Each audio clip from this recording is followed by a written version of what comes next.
The ongoing agitation for the review of revenue allocation formula has brought to the fore questions on the tangible benefits derived by the people and at both state and local government levels from the huge monthly revenue allocation from their respective states. From the Federation account, of course. Now, in order to gain an increase in revenue from the Federation account, states seek unnecessary expansion through the creation of more local government areas, while some local governments demand to be upgraded into states, even when they do not have sufficient resources to be independent as states. Well, today we'll look at revenue allocation to federal, state, and local governments across the country in relation to the current infrastructure deficits which we face in the country. Welcome to Business Nigeria. I am Tolulokpe Ogunjobi.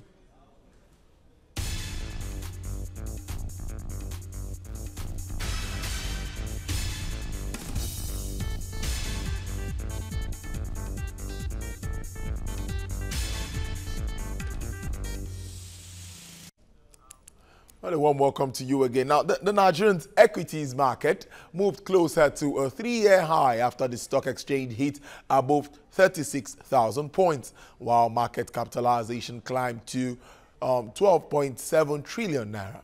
Well, this is a 32-month high. The growth followed 15 days of consecutive rallies prompted by stability in foreign exchange market. That has led to the increase in the level of portfolio and foreign portfolio investments, release of improved half-year corporate results, and relative increase in numbers of domestic investors. Well, year to date, the market has recorded a growth of 36.7%. The market has remained uptick since July the 6th, leading to a gain of 1.53 trillion naira in market capitalization. Well, the Federal Executive Council has approved 3.38 billion naira to boost production of potatoes in Plateau State. Now, the state accounts for 95% of Nigeria's potato production. Now, Minister of Finance Kemi Adeosun said to finance the production, the ministry will need to borrow from the Agricultural Development Bank. She added that over 100,000 families and 17 local government areas of the state will benefit from the loans, while 60,000 jobs will be created in the potato value chain. Now, more than 652 billion naira was shared among the three tiers of government for the month of June. Non-oil revenue was up as company income tax and petroleum profit tax saw significant increases. Value-added tax as well as import and excise duties also rose. Crude production fell due to shortfalls and downfalls in infrastructures for maintenance. Gross statutory revenue from both oil and non-oil is 570 billion 584 million naira. There is value-added tax also grows of 81 billion 645 billion. So the summation of these two figures is 652 billion 229 million naira.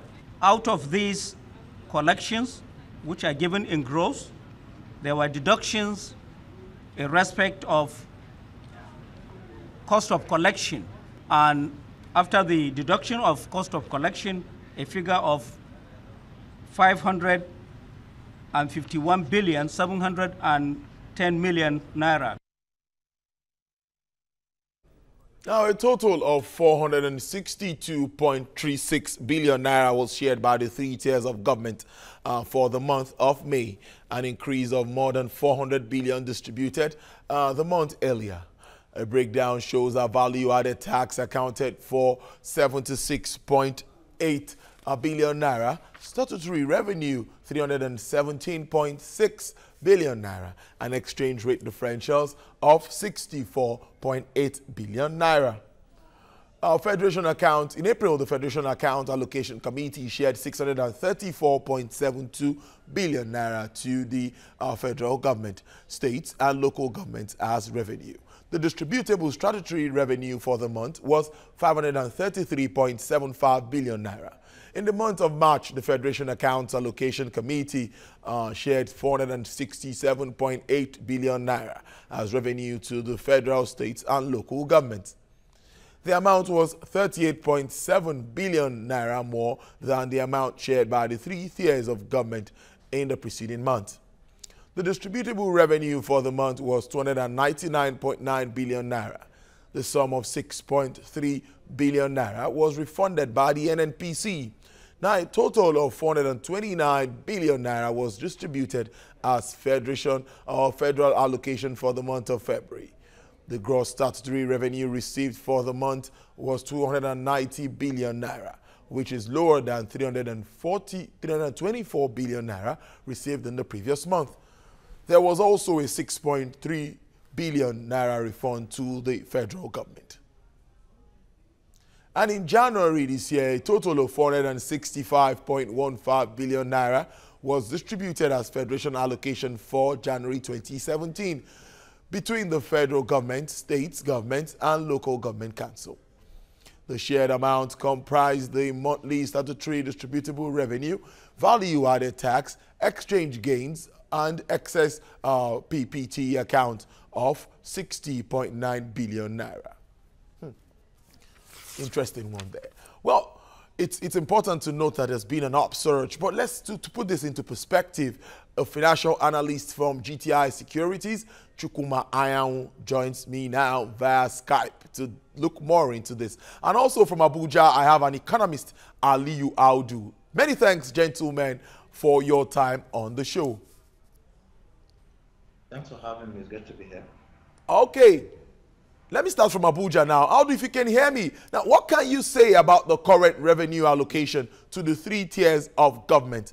The federal 52.6%, state 26.7%, and the local government councils get 20.6%. What do you make of this formula, this sharing formula?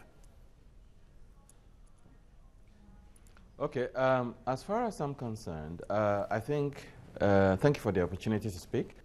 As far as I'm concerned, I think the allocation, 52% to federal government, 26% to states, and then 20% to local government is a very good deal. I mean, you can't get better than that.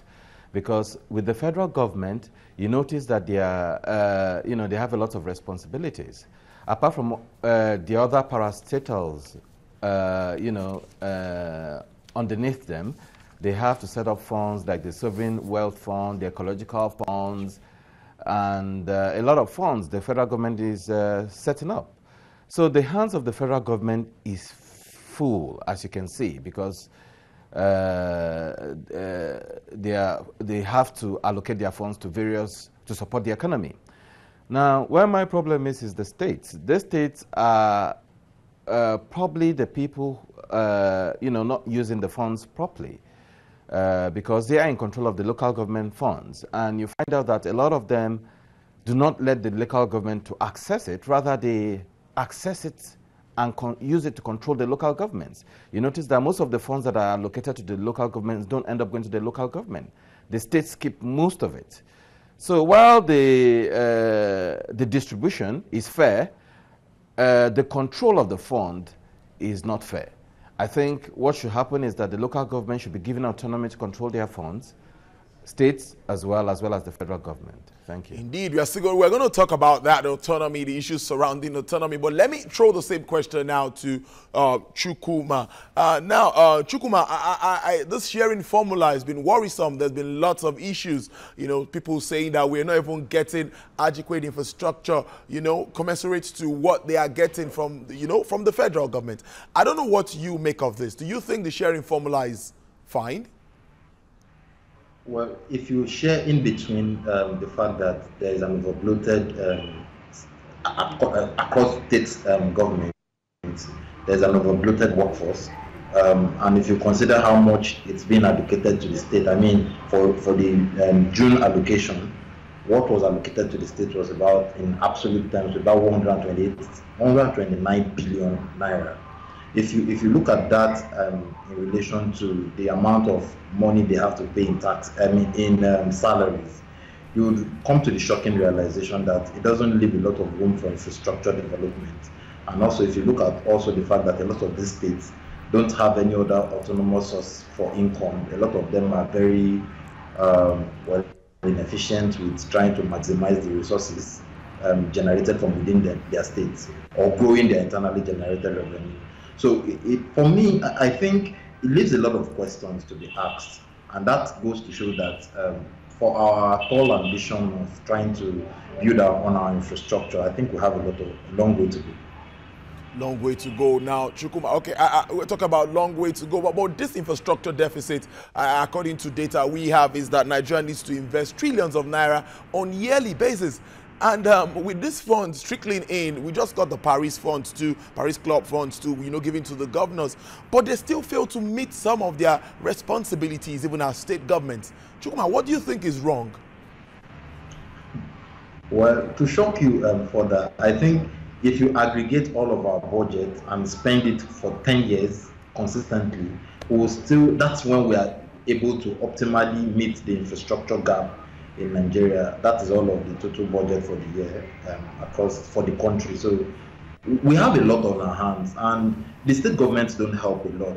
Say for a few state governments that have taken it upon themselves to focus heavily on construction of roads, maintenance of these roads, and building adequate infrastructure capacity in the state. I think a lot of the others are just struggling with survival, and that begs the question: do we really have efficient states that can meet their objectives within the state? Not to talk of trying to branch out into infrastructure and other developmental projects, and the answer is no. Indeed. Now, let me now talk to Audu. Despite all of this huge amounts now, and we still have high infrastructure deficit to the tune of trillions of naira. Now, do you think it's the political will, or why are we just having this challenge? Like Chukwuma said, he said even if we keep spending our budgets, we might not be able to meet up. How do we get it right? Fixing infrastructure is the only way we could grow as an economy. What do you think needs to be done? Well, first of all, I think it boils down to leadership. When these state governments and heads of state governments, governors, if you may like, are given, these allocations, now it's up to the state governments to implement them and provide the infrastructure. Now, what you find out is that there's probably leakages in the system. A lot of them might not do what is expected of them by providing the infrastructure. And if you don't do it, it keeps shifting to next budget cycle, and it keeps piling up. And that's why you keep seeing there's a huge amount of infrastructure deficit in this country, especially in states. Now, what we need to do is to have mechanisms to monitor these governors. We have the anti-corruption agencies, we have the media, we have civil society groups. We need to mount a lot of pressures on these governors so that they can be transparent. And any allocation that is given to them, at least 80 to 90% of it is published, and we know where these projects are, where these monies are going. If you look at foreign countries, you don't have that. Look at UK, look at the United States. They have very good systems of checks and balances. We don't have that. And that's why you say that the governors can do whatever they want. They get their allocation, there'll be leakages. They don't pay salaries, especially look at my state now, Kogi State. I mean, there needs to be a lot of checks and balances. That is outstanding right now. That's why we see that there's a lot of infrastructural deficit, and the gaps keep widening instead of reducing. So look at the recent release of Paris Fund. Is it going to be used to provide infrastructure? I bet not. So we need to step up in terms of monitoring and keeping an eye on the governors and the leaders of the states. Indeed. Aliyu Audu and Chukwuma Anyanwu. We're going to go on a break now, and we'll be back, gentlemen, to continue this discussion. Please stay with us on the show. The show continues right after this break.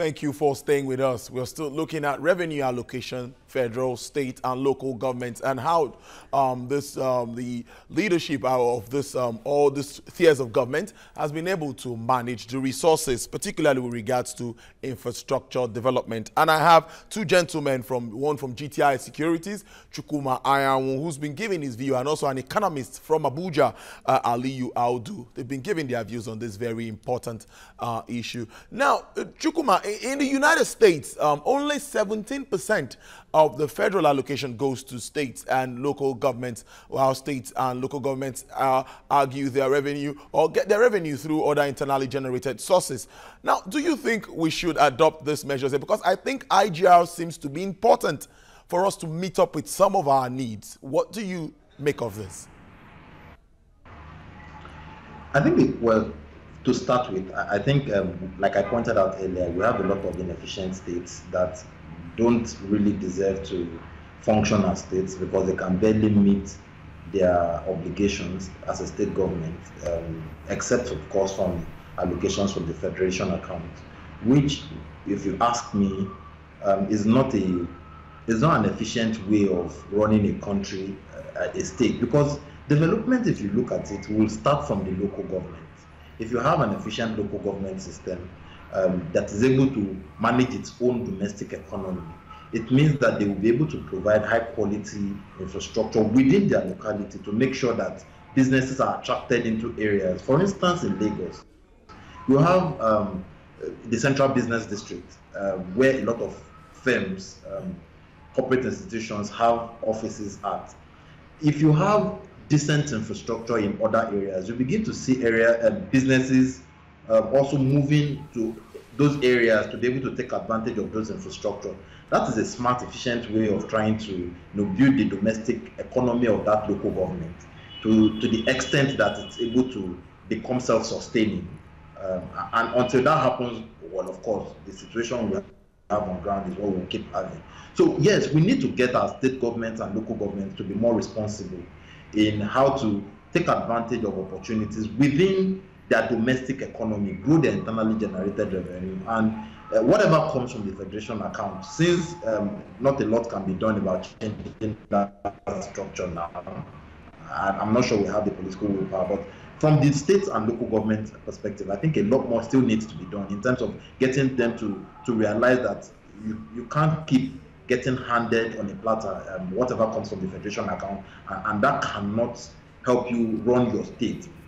The result is what we've clearly seen, where a lot of the states cannot pay salaries and a lot of inefficiencies enough to go around. Indeed. Aliyu, I'm going to ask you the same question because you also talked about the Western world where things are done properly, like you identified. Do you think something needs to be done with regards to IGR, even at the local government level? We have 774 local governments in Nigeria, and each of the local government, according to the Nigerian Export Promotion Council, has, even the Ministry of Mineral Resources, have something to offer. Do you think more needs to be done to get revenue from these localities, each of them? Yes, very much so. I think more should be done and more can be done. If you look at the United States of America, for example, California is the 6th largest economy in the world. That is only a state in America. Why is that? Because they are able to tap from their own local resources, especially IGR. You know, California has you have the Silicon Valley there and a lot of cyber businesses in California. And as such, they're able to tap from this. And that is able to sustain the economy and make the economy one of the largest economy in the world. Now, I think the issue of FARC allocation and allocation to states should be reduced to a minimum of 5 to 10%, because then it will now be up to the governors to be able to work hard and generate IGR to be able to take care of their expenses, pay salaries, and grow their states. Now you come to know which governors are working or not. But if you keep on this issue of federal allocation to states is a cost rather than a blessing to most states because a lot of governors are not working. And when this money comes in, you know, they use it for other things rather than concentrating on the business of the states. Very few governors are doing that. So I believe the federal allocation to states is a curse rather than a blessing. So we should be looking at a system whereby states are given the independence or are taxed with the responsibility of going to generate IGR by developing their natural resources, which is specific to that state. I'm from Kogi State, for example. I think, like my state, we should focus more on solid minerals, encouraging people to come into Kogi State and invest in our solid minerals, companies abroad, and we can generate IGR through taxing and even start our own local production. That will create employment and go a long way to developing the state. As more investment come in, more infrastructure will be developed. So these are things that we need to do. The state government needs to stop looking at federal government allocation and concentrate more on generating the IGR. In that way, Nigeria will develop. We currently don't even have a real system. This is one of the problems we are facing. So this needs to be implemented. Federal allocation, I think, is not the best way to go. It's a cost to Nigeria rather than a blessing. Thank you. Aliyu Audu, I must thank you, economist, speaking to us from Abuja. I must thank you for your time on the show. Thanks for your views. Well, Chukwuma, before I let you go, here we are calling for state autonomy. And like what Audu said before we let him go, he says that's the way to go, independence. What do you say in one word? Well, I agree with him to the extent that states need to be responsible. I do not know about the drastic measure of reducing federal allocation to 5% for states, because what you will see is a worst case scenario to what we currently have. Until we change leadership, until we change the orientation in Nigeria, I think that will be counterproductive. I think states need to be more responsible. But I do not think we have the caliber of people as of now to be able to enforce that kind of drastic or cope with that kind of drastic change. Indeed, 5%, 10%, that would be drastic indeed. Chukwuma Anyanwu, researcher with financial analyst to GTI Securities. I must thank you for your views on the program today. Thanks for having me. It's good to be here. All right then. Well, crude oil prices scored its biggest single session of the 2017, but the following a slowdown in the United States crude exploration. Well, at the London market, the Brent crude trades for $50 for a barrel. For the OPEC crude, price moves up to $48 a barrel.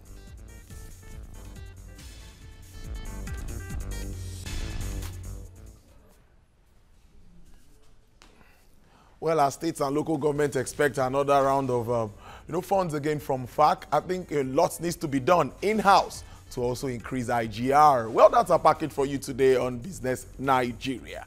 Join us another time for more insightful and detailed analysis. On behalf of the entire production crew, I must thank you very much for watching. I'll leave you with the figures of the exchange rate as it stands today.